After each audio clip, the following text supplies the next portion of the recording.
दोस्तों, आज की कहानी है ननन जी। आप तो सपन हो गई, लेकिन अपने भाई भाभी की तरफ देखो। दोस्तों, कहानी शुरू करने से पहले अगर हमारे चैनल को सब्सक्राइब नहीं किया हो तो कर लीजिए, ताकि आपके पास पहुंचे हर नया वीडियो। और घर पर सब कैसे? या तो सब अच्छे। दीदी आप सुनाओ, वहाँ सब कैसे? बड़ी दीदी जी कैसी हैं? सुषमा ने अपनी ननद से पूछा। उसका तो तू ना पतले जीना हराम कर दिया है। वो ने हमारा मेरे बच्चों की कामयाबी उनसे देखी नहीं जा रही है। बात बात पर तू मैं करने लगी है। बच्चों ने कह दिया, जब ताईजी हमें देखकर खुश नहीं तो इनसे बात करने की क्या जरूरत है। बोल साल लगभग बंद ही है, सुषमा की ननद ने बताया।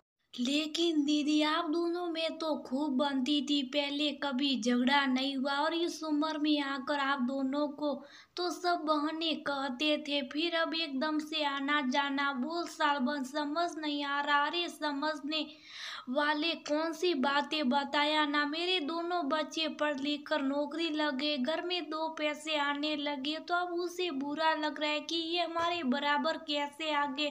पहले हमें तंगी झेलते देख सार बातें बना देती थी, अब सोचती है अच्छा खा पी रहे। सोचती थी उसकी जी हंजूरी करती रहूंगी मैं सारी उम्र, लेकिन भगवान ने मुझे इतने अच्छे दिन दिखाए तो मैं क्यों उसकी सार बातें सुनूं। अगर जवाब देती हूँ तो बुरा लगता है, लगता हो तो लगता रहे। हम भी अब क्या किसी से कम है? अच्छा सुषमा, उसका फोन तो नहीं आता विजय के पास? तू भी तो कह रही थी तेरे साथ फेसबुक पर है वो। विजय ने कह दे ना, उससे बात तो करने की जरूरत नहीं है। और तू भी दूर रह उससे। अपने भाई भाभी को तो काबू में करके रखती हैं, कभी हमारे घर आने भी नहीं दिया। और मेरे भाई भाभी सोचती हैं इनको अपने वंश में करके रखूं। समझा देना तू ही। विजय को पता तो चले, उसे भी सारी बातें। सब फोन रखती हूँ, सब ऑफिस से आने वाले अपनी ननन की बात सुन। सुषमा को बड़ा ही अटपटा लगा। सुषमा की शादी को 15 साल हो चुके थे, और इन 15 सालों में उसने हमेशा अपनी ननन को अपनी जेठानी के नाम की माला जपते देखा। सुषमा की ननन के जेठ जेठानी दोनों ही नौकरी करते थे। उनके घर की आर्थिक हालत बहुत ही अच्छी थी। सुषमा की नंदोई भी सरकारी नौकरी में थे, लेकिन एक जने की और दो जनों की कमाई में फर्क होता। दोनों का प्यार कहीं एक दूसरे पर, दोनों की निर्भरता। जेठानी पूरा दिन नौकरी के कारण बाहर रहती है, तो सुषमा की ननद उसके घर के दो काम देखने के साथ साथ बच्चों को भी देख लेती। और उसकी आवाज में जेठानी कभी बच्चों को कपड़े दिलाना, कभी उनको साथ घुमाना फिराना, और यहाँ तक की जरूरत पड़ने पर पैसों से मदद भी कर देती थी। और इस आवाज में सुषमा की ननद कभी कभी अपनी जेठानी की नाराजगी को हंसी हंसी में झेल जाती और ज्यादा दिल पर ना लेती, क्योंकि उसे पता था उनका साथ उसके लिए फायदेमंद है। जेठानी पैसे वाली अलग होती, रख लेगी एक दो नौकर चाकर। अगर उसने अभी कोई जवाब दिया तो घाटा उसे। ये बातें सुषमा की ननद अपनी माँ से अक्सर करती थी। हमेशा उसकी सास अपनी बेटी को समझाते हुए कहती, क्या कोई बात नहीं बेटिया, दो बातें सुन। अगर तुझे फायदा हो रहा है तो ऐसी दो बातें भी तेरे लिए अमृत समान है, निकाल ले। ये दिन किसी तरह तेरे भी अच्छे दिन जरूर आएंगे। हाँ माँ, इसलिए तो मैं उसकी कड़वी बातें कान से सुन दूसरे से निकाल देती हूँ। उसकी नजर हमेशा अपनी माँ की हाँ में हाँ मिलाते हुए यही जवाब देती। सुषमा को दोनों की बातें सुन शुरू शुरू में बड़ा अजीब लगता था कि अपने फायदे के लिए कोई अपने आसमान से हुई समझौता कैसे कर सकता। माँ, इसलिए तो मैं उसकी कड़वी बातें कान से सुन दूसरे से निकाल देती हूँ। उसकी ननद हमेशा अपनी माँ की हाँ में हाँ मिलाते हुए यही जवाब देती। सुषमा को दोनों की बातें सुन शुरू शुरू में बड़ा अजीब लगती थी कि अपने फायदे के लिए कोई अपनी आत्म सम्मान से समझौता कैसे कर सकता। धीरे धीरे उसे रिश्तों की समझ आने लगी थी, लेकिन उन दोनों के स्वार्थी रिश्तों के कारण उनका बजट कई बार काफी बिगड़ जाता था। कारण सुषमा की ननद अपनी से की बगाना के दिन वो अपनी जेठानी के एहसानों का बदला चुकाने के लिए जब तब उसे यहाँ लेकर आ जाती और उन पर उसका अच्छे से स्वागत करने और विदाई में औकात से बढ़कर देने का जवाब डालती। जेठानी के बच्चों का जन्मदिन हो या सालगिरह, चाहे वह फंक्शन करे या ना करे, हमेशा सुषमा व उसके पति को उनके लिए गिफ्ट लेकर आने के लिए कहती। जब उसके ससुर थे तो उन्होंने उसकी ननद यानी कि अपनी बेटी को इस तरह के नाजायज खर्चों के लिए मना कर रखा था। हाँ, अगर जब उसकी जेठानी आती तो उसकी अच्छे से खातिरदारी कर जितना हो सकता विदाई देते। माँ बेटी के पिता की सामने ज्यादा ना चली, लेकिन उनके जाती हुआ ने जन्मदिन और इस तरह के अवसरों में अपनी जेठानी को कुछ ना कुछ देने की बात करने लगी।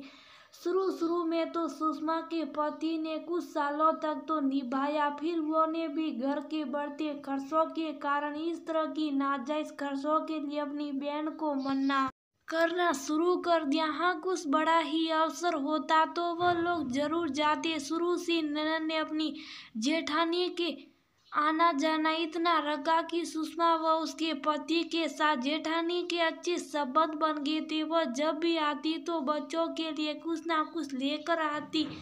कभी कभार विजय या सुषमा को फोन कर घर के हाल चाल भी पूछ लेती थी। इस बार पर कभी इसकी ननद को आपत्ति नहीं हुई, लेकिन अब जब दोनों के रिश्ते में खटास पड़ गई तो उन्हें बात करने के लिए मना कर रही है।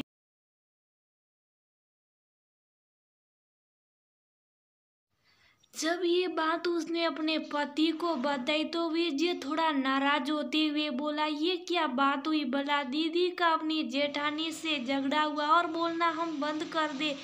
पहले तो जब पिताजी समझाते थे कि रिश्तों को रिश्तों की तरह निभाओ, फालतू का लेन देन और आना जाना मत रखो, तो दीदी को बुरा लगता था। लेकिन अब जब उनसे हमारा इतना अच्छा संबंध बन गया तो मैं बात करने के लिए मना कर रही है। अजीब बातें चलो छोड़ो, वैसे भी बड़ी दीदी कौन सा झगड़ा दीदी से हुआ, हमसे नहीं। कैसी बात कर रहा विजया? तुझे पता वो तेरी बहन से कितनी खूंस खाती, अपने भाइयों को उसके घर जाने भी नहीं देते। उससे मेरी बेटी की खुशी बर्दाश्त नहीं और तू उनसे रिश्ता रखने की बात कर रहा है।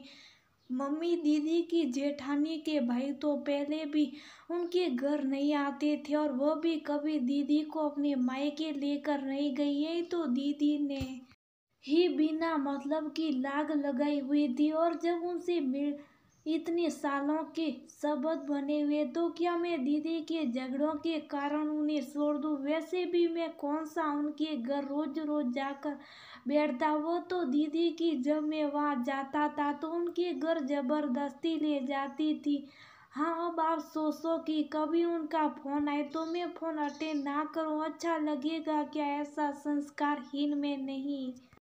वैसे भी ये देवरानी जेठानी के झगड़े, उनके झगड़ों में मैं क्यों पड़ूं? सबसे बड़ी बात, अगर चलो एक बार दीदी के कहने से मैंने ये सब कर भी दिया तो क्या गारंटी है कि दीदी उनसे कभी दोबारा संबंध जोड़ेगी ही नहीं? ऐसा ना हो कल को वह दोनों देवरानी जेठानी एक हो जाए और फिर मैं किस मुंह से वहां जाऊंगा? देख ले बेटा, अब तू बड़ा है, समझदारी। विजय की माँ थोड़ा नाराज होते हुए बोली, और अभी इन बातों को 6 महीने भी ना हुए थे कि सुषमा की जेठानी के बेटे की शादी आ गई।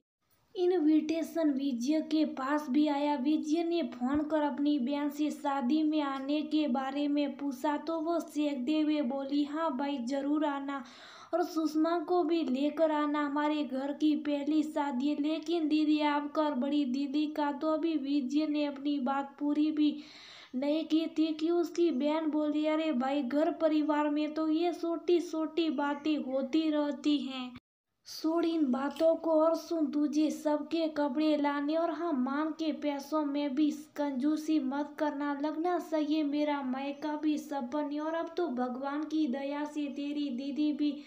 विजय ने सुषमा को शादी में चलने व लेन देन के बारे में बताया तो सुषमा मन ही मन सोचते हुए बोली, वारे इस स्वार्थ के रिश्ते जब से तोड़ दिया, जब से छोड़ लिया, लेकिन अपनी नाक ऊंची रखने के लिए मायके वालों पर बोझा डालना जरूरी है क्या? दीदी आप तो सपन हो गई, लेकिन अपने भाई भाभी की तरफ देखो, उनके भी तो अपने बच्चे पढ़ रहे हैं, सो खर्चे, लेकिन ऐसा तो उन्होंने ना पहले सोचा था और ना अब।